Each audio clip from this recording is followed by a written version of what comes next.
Tidak cukup? That's all war. Hey China. Tidak cukup. Viral, momen pengungsi Rohingya di Lok Seumawe protes diduga gegara porsi nasi terlalu sedikit.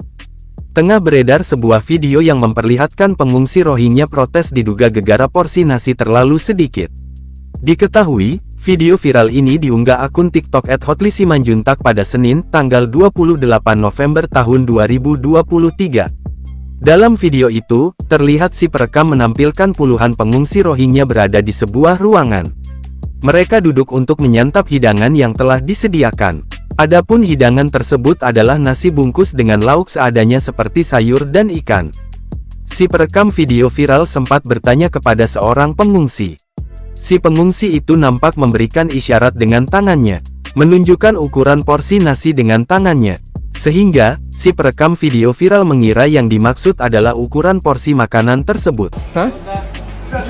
Terlalu sedikit. Oh, Setelah itu, si perekam video viral menanyakan tentang masakan atau hidangan yang disajikan. Salah satu pengungsi menunjukkan jempolnya. Sedang yang lainnya nampak kecewa dengan makanan tersebut. Peristiwa ini menyita perhatian netizen. Berbagai netizen pun ramai memberikan komentarnya di dalam video viral.